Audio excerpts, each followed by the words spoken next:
হলুদ দিয়ে মাখিয়ে রেখে একদম শিং মাছের কালো দাগগুলো উঠিয়ে ফেলা সম্ভব। আসসালামু আলাইকুম, কেমন আছেন সবাই? আফরিন ইলা ব্লগস থেকে আমি আফরিন বলছি।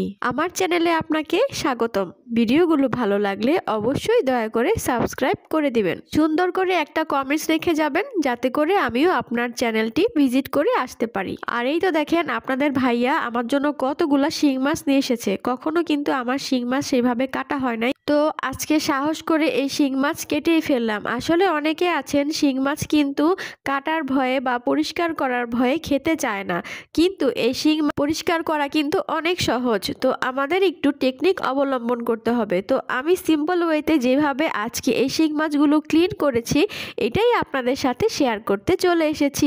চলুন দেখা যাক। যেহেতু অনেক পিচ্ছিল থাকে যার কারণে আমি আবার ছাইও ব্যবহার করতেছি না, এই জন্য আমি প্রথমে শিং মাছের যে দুইটা কাটা থাকে দুই পাশে, তো সেটা আমি কেচি দিয়ে কেটে নিচ্ছিলাম। প্রথমেই কেচি দিয়ে কাটার পরে আমার কিন্তু কাজটা অনেকটাই সহজ হয়ে গিয়েছে, কেননা এই কাটা যদি আপনার হাতে একবার ফুটে তাহলে তো ব্যথা কাকে বলে। তো এই আর কি, এই ভয়েই অনেকে শিং মাছ কাটতে চায় না। তো যাই হোক, এটা যদি এমনি তাজা শিং মাছ হতো তাহলে তো আমি ভয়ে ধরতেই পারতাম না। ডিপ ফ্রিজে রেখে আমি এই শিং মাছগুলোকে একটু দুর্বল করে নিয়েছি। যাই হোক, এগুলা কিন্তু একদম তাজা শিং মাছ ছিল। তো ওই তো দেখেন, আমি প্রথমে দেখিয়ে নিচ্ছি, দেখেন কতগুলা শিং মাছ। তো এখানে প্রায় 1 থেকে 1.5 কেজি পরিমাণে ছিল। আর শিং মাছগুলা কিন্তু অনেক মোটা মোটা ছিল আর খুবই ভালো লাগতেছিল দেখতে।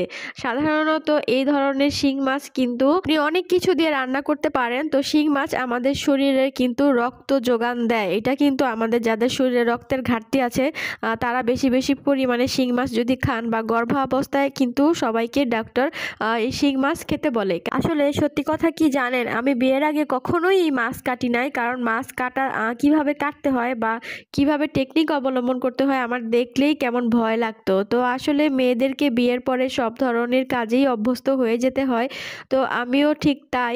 তো আজকে আমি সাহস করে এতগুলা শিং মাছ নিলাম। তো চাইলে হোমমেডকে দিয়ে কাটাতে পারতাম, তো সেটা করি না। এই তো দেখেন শিং মাছের প্রথমে কাটাগুলো ফেলে দিয়ে কেচি দিয়ে কাটার পরে তো আমি এগুলাকে লবণ হলুদ মাখিয়ে নিচ্ছি। তো এটা আমি রেখে দিব প্রায় 1 থেকে 1.5 ঘন্টার মতো রেখে দিব এইভাবে। তো আর এই তো দেখেন হলুদ দিয়ে মাখানোর পর এটা কিন্তু জাস্ট হালকা আমি হাতে একটু ঘষা দিয়েছি, এখন উঠেই যাচ্ছে ময়লাগুলো। তো আমার কিন্তু বেশি পরিশ্রম করতে হয় নাই, জাস্ট আমি এই যে একটা বাটনার মধ্যে নিয়েছিলাম, নিয়ে জাস্ট এখানেই ঘষতেছিলাম। তো দেখেন আপনারা কিন্তু চাইলে এরকমভাবে খুব সহজ উপায়ে ঘরোয়া পদ্ধতিতে শিং মাছের এই কালো যে কালচে দাগগুলা আছে এগুলা উঠাতে পারেন। তো দেখেন, আবার পেঁপে পাতা যদি থাকে কারো হাতের কাছে, সেই পেঁপে পাতা যদি আপনি ব্লেন্ড করে এই শিং মাছের মধ্যে সুন্দর করে দিয়ে রাখেন 1 ঘন্টার মতো, এইটাও কিন্তু অনেক ভালো কাজ দেয়।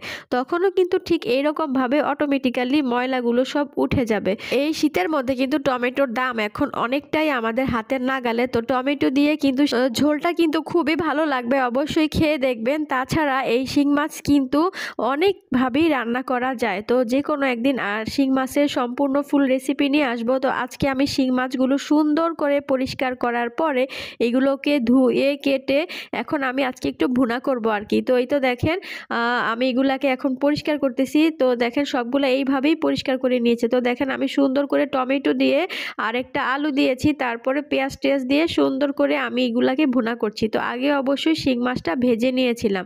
তো এইভাবে কে কে খান আমার মতো বলেন তো। আজ এখান থেকেই বিদায় নিচ্ছি, ভিডিওটি আর বড় করলাম না। ভালো থাকবেন সবাই, আল্লাহ হাফেজ, আসসালামু আলাইকুম।